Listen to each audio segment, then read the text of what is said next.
Okay, 1 minute heads up.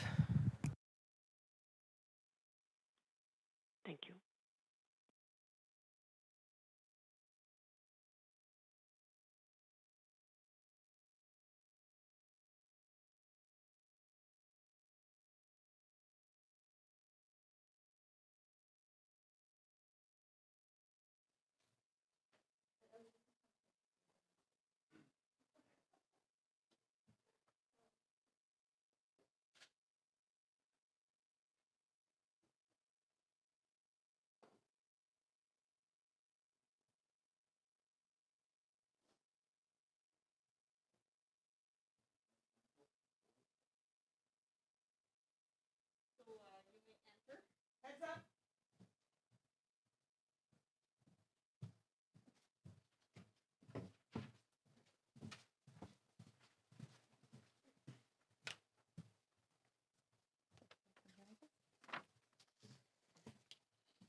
Oh no.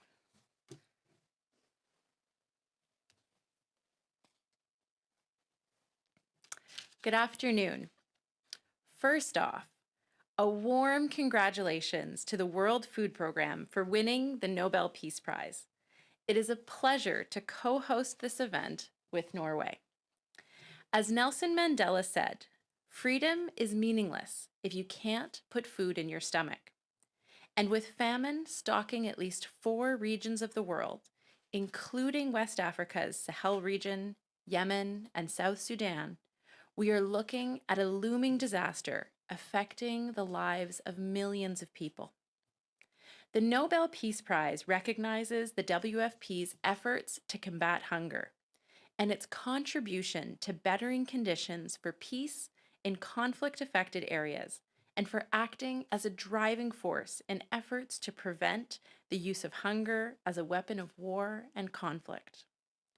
Conflict is the single biggest driver of hunger in the world today.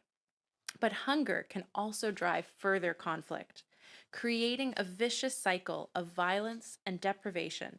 Starvation sadly continues to be used as a weapon of war. As people are forced to flee their homes, entire regions can be destabilized, further exacerbating humanitarian situations. Without peace and stability, we will struggle to achieve the United Nations Sustainable Development Goal 2 of zero hunger. Women are disproportionately affected by conflict and hunger worldwide. They often eat last and least. Chronic hunger and malnutrition pass from one generation to the next, from mother to child, as poorly nourished women give birth to frail babies that can experience a host of health issues. That's why Canada's Feminist International Assistance Policy targets efforts to combat hunger and malnutrition. The WFP is a crucial humanitarian partner in Canadian international assistance efforts, and one that has consistently been the largest for the Government of Canada. And we commend the WFP for the central role it is playing in response to humanitarian situations globally, and for the courageous staff working at WFP who deliver on its mandate each and every day in the most difficult of contexts. We recognize that the magnitude of food insecurity will sadly continue to grow in the year ahead, compounded by COVID-19, and that WFP will be needed more than ever. As the World Food Programme's chief David Beasley recently stated in the media, 2021 could be a catastrophic humanitarian crisis, the likes of which we have not seen in 75 years. That's why I am very pleased to announce Canada's latest support of an additional $54.5 million to the World Food Programme to go towards food assistance and logistics operations to address the immediate humanitarian impacts of COVID-19 pandemic. The Nobel Peace Prize is for the people who work for the interests of humanity. It is humbling to be able to work together with Nobel Peace Prize winners and such dedicated individuals to contribute to food security and make real strides towards peace around the world, Congratulations to the World Food Program on this well-deserved recognition. Now, it is my pleasure to hand the floor over to the Norwegian Ambassador to Canada, Jon Elvedal Fredriksen. Thank you so much for joining us, Ambassador.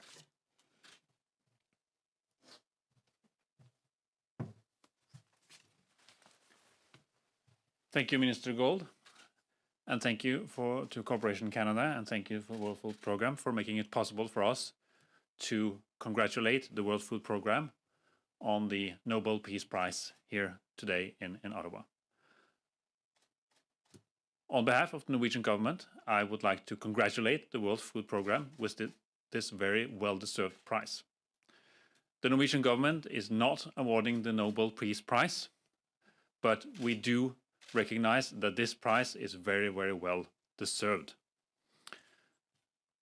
We think that the World Food Programme is one of the most valuable and important United Nations organizations, and Norway has been working closely with the World Food Programme for many, many years. They are one of our closest partners when it comes to doing humanitarian work around the globe.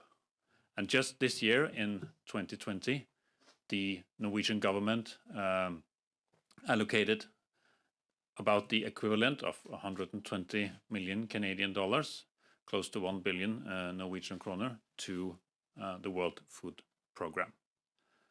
I think it's fair to say that WFP is perhaps the sharpest tool that we have in the toolbox to achieve Sustainable Development Goal number 2, zero hunger. WFP shows that the UN is not about meetings, it's about helping people on the ground to make a difference to people around the world. As Minister Gould was pointing out, there can be no development without peace, and there can be no peace without development. And providing food and nutrition to people, whether in conflict or in their normal situation, is the basic of it all, which is also why this is the Sustainable Development Goal number 2. From the Norwegian side, we look forward to working with Canada. We look forward to working with our partners around the world and supporting WFP's important work. And we will be joining up also in the future to make sure that together we will at some point achieve SDG number 2, zero hunger. Thank you.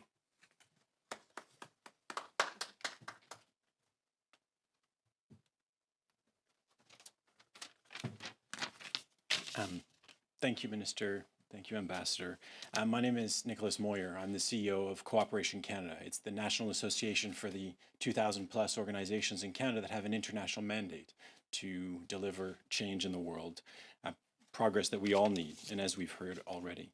It's really an honor to be here today representing this broad civil society group of partners that do outstanding work around the world to address global poverty, but often and very closely side by side with the World Food Programme. The World Food Programme is an organization that emerged out of a need for rapid, effective, and lean solutions to the gravest food security crises. And 60 years later, the organization continues to serve the most marginalized, while embracing innovative solutions and increasingly working with civil society partners and communities across the globe. The Nobel Prize is really a testament to the organization's own achievements and its work with global and local partners that work together tirelessly to deliver on its mandate of ending hunger. We're looking forward to working together in continuously always better ways. More effective partnerships between the WFP and civil society partners are part of the ways that we can deliver to deliver the change that we all want. The WFP's most recent strategic plan is really sort of future-proof. It allows for investment in core causes of recurring and protracted and complex crises, which unfortunately are with us for some time still. It also highlights the importance of local and global partnerships. It builds on the organization's competitive advantages in logistics and emergency response. These efforts are really strongly aligned with Canada's feminist approach to international development, assistance in general, and in humanitarian settings in particular. And we certainly look forward to continue to strengthen these linkages, and especially in the current context of multiple global challenges that we're all facing seemingly across the globe. The WFP is under tremendous pressure to operate in the current system of global governance, where humanitarian actors remain chronically underfunded. The needs consistently outstrip our ability to meet those needs. Humanitarian actors are insufficiently influential, yet they're entirely responsible for a lot of the preparedness and the readiness mechanisms needed in times of global disasters, such as the current pandemic. We realize that our public health systems, our food security systems, our global systems are only as strong as the weakest among them, the weakest links, and that our social safety nets protect us across the globe to do the same. And so, with global food insecurity projections warning of worsening food security status across numerous regions, including threats of famine, as we've heard, in the coming year, for historically disadvantaged countries, we'd be wrong to interpret the prize as having reached the ultimate accomplishment or having completed a task. Together, we celebrate today, and we must, the recognition that is very well deserved for the World Food Programme and its outstanding work of the WFP and their partners to address the gravest of human suffering on the planet. But let us also use this moment to recognize the importance of this work and act accordingly, to continue to raise the levels of contributions that we make globally to these causes, and empowering the World Food Programme and their partners to achieve their mandates. It's really a day to celebrate and to recognize the work that is also still to be done. It's really a pleasure to celebrate this day with you and to introduce Elly Vandenberg, who is the director of the World Food Programme's Canadian office. Elly, please, the stage is yours.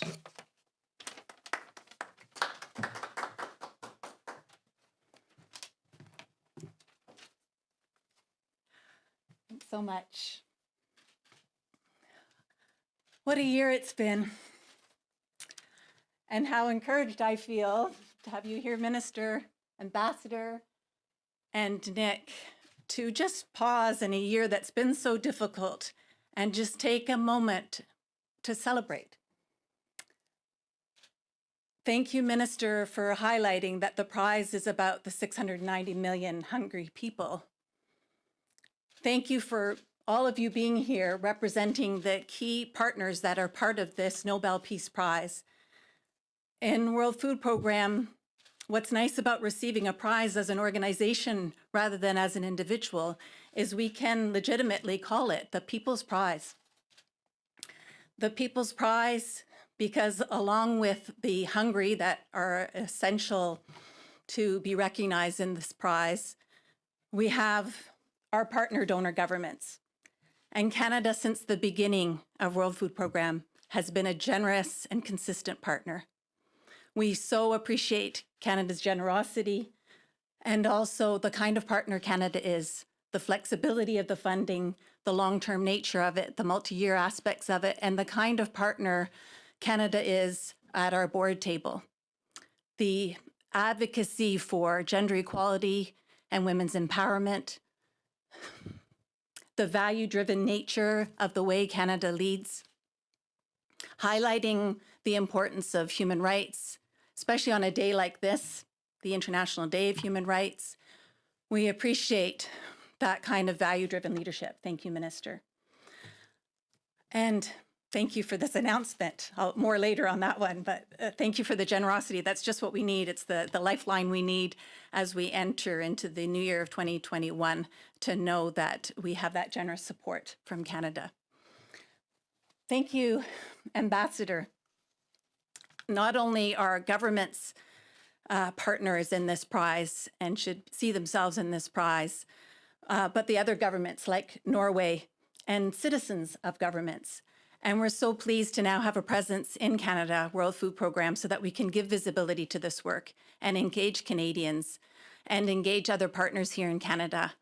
We had a lovely conversation a little while ago, the ambassador and I, about what could we do to shine a light on the prize, on the reason for the prize, making that link between conflict and hunger and conflict.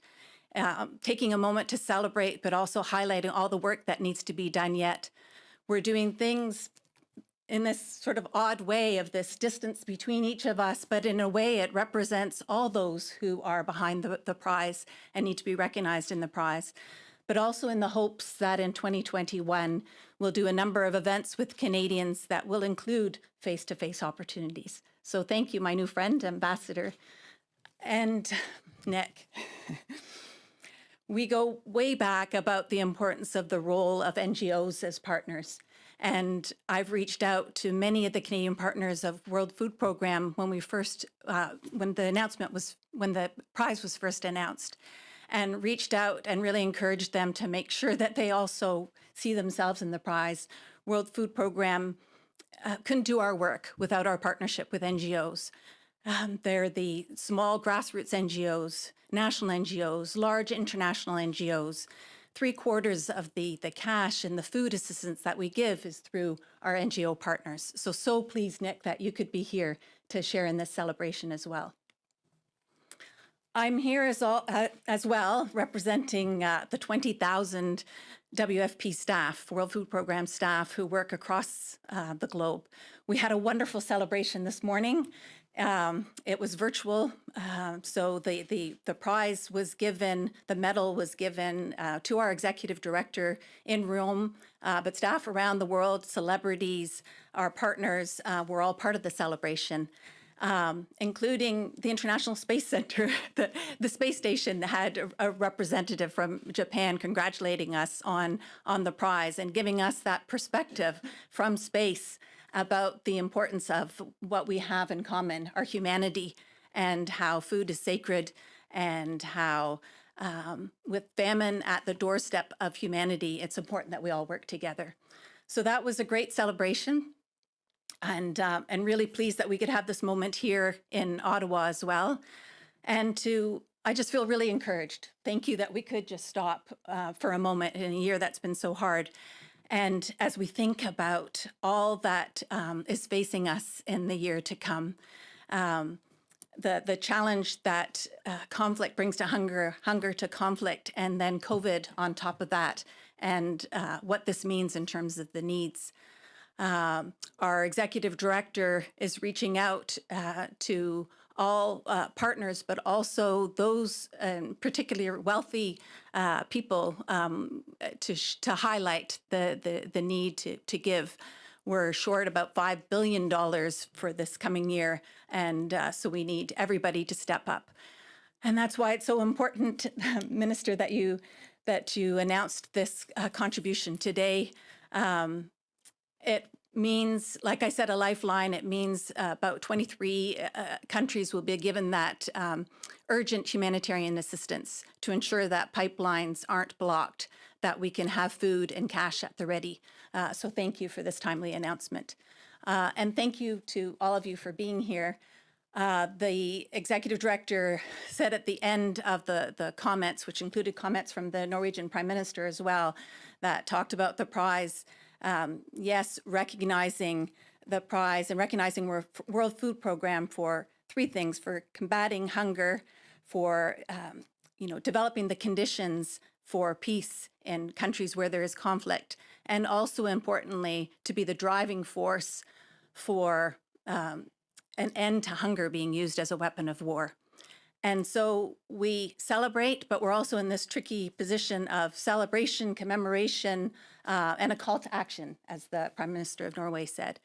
And as we finished our ceremony this morning, the Executive Director gave a big shout out to, okay, let's get out there.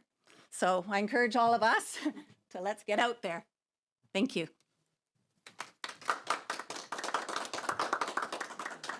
On that note, we're now ready for questions, starting with questions on the phone. As a reminder, quick, one question, one follow-up per reporter, as usual. Nous allons maintenant prendre les questions. Commençons par les questions au téléphone. Un petit rappel, une question suivie par journaliste. Operator, do we have a first question? Thank you. Merci. Please press star 1 at this time if you have a question. S'il vous plaît, appuyez sur étoile 1 maintenant pour poser votre question. There will be a brief pause while the participant register for question. Il y aura un court moment vous permettant de vous enregistrer dans la file d'attente pour la période de questions. Thank you for your patience. Merci de patienter. Once again, please press star 1 if you have a question. De nouveau, n'hésitez pas à appuyer sur étoile 1 pour toute question. There are no questions registered at this time. Nous n'avons pas de questions pour le moment. So we'll take questions in the room. Minister, good afternoon now. Sorry, Jordan Press with the Canadian Press. I wanted to just ask you, before I ask about the World Food Program for a moment, I want to ask you about COVAX, if I can call it that. Given the volume of vaccines that we have ordered, I'm curious about what happens to any surplus if part of the plan in ordering so many is to maybe provide vaccines to parts of the world that don't have access to it. So I'm hoping you can just talk a little bit about what the plan is in making sure that any surplus we have goes to countries in need. Certainly. Well, thank you, Jordan. And you can absolutely call it COVAX because that is what it's called. But when it comes to vaccines, Canada is working hand in glove with the international community right now, and we've been a strong supporter, but also a lead contributor. We're the second largest contributor to the COVAX AMC to support developing countries. When it comes to excess capacity, we're not quite there yet. As you would appreciate, Health Canada had a great day yesterday in approving the Pfizer vaccine, but that's just one vaccine that's been approved. We still are waiting for vaccines to arrive in Canada, so we're not quite there yet. Those are still hypotheticals. However, I can assure you that Canada will be there with the international community to ensure that developing countries have access to vaccines. Maybe just so I can monopolize more of your time, has there been any change in some of the discussions you've had with some of your international counterparts about vaccinations to developing countries? In terms of a change? Yeah, just in terms, given the more recent news about positive results in Health Canada approving a vaccine, the one in the UK, the FDA's very close. I'm just wondering if the conversation has changed in any way. Well, it continues to accelerate, with this good news, with the approval of the Pfizer vaccine in a handful of countries now. But there's also a whole other range of vaccine candidates that are making their way through clinical trials and approval processes, and some of which don't have the same kind of cold chain storage requirements. Even perhaps single doses. And so there's a lot of conversations that are ongoing to make sure that once those vaccines are approved as well, that they have access to developing countries. And actually yesterday morning, I was on a call with Dr. Seth Berkley, who's the CEO of Gavi, just reinforcing Canada's position and talking about how Canada can further lean in to make sure that we are achieving equitable access to a vaccine. And now just on the World Food Program, if I may. Sorry, I hope I'm giving. When you're the only one in the room, I guess it's. Yeah.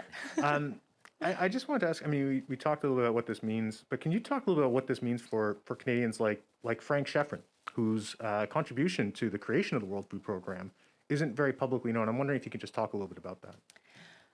Well, when it comes to the World Food Program, I think it's the UN's best kept secret, because it is the backbone of the logistics operation. As we've heard, it makes sure that humanitarians can get to some of the hardest to reach places. And not a lot of people know about the World Food Program, which is why it's so great that Elly and the WFP now have an office here in Canada.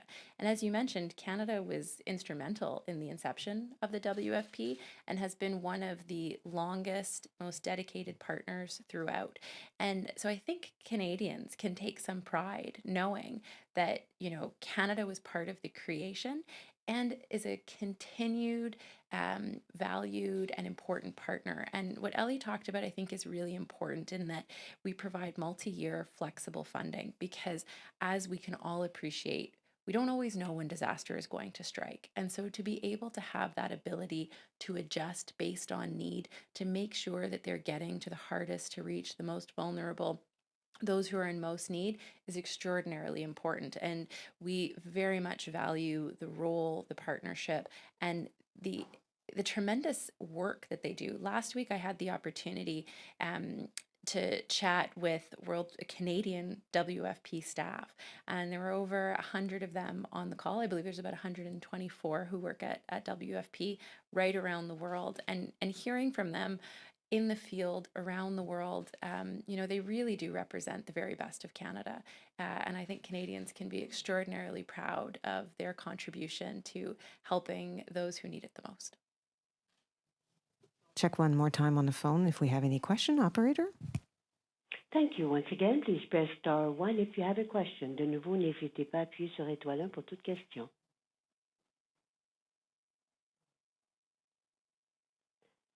There are no questions registered at this time. Nous n'avons pas de questions pour le moment. This concludes the press conference. Ceci met fin à la conférence de presse. Merci. Okay, thank you very much, everyone, and thank you for joining us here today. Thank you.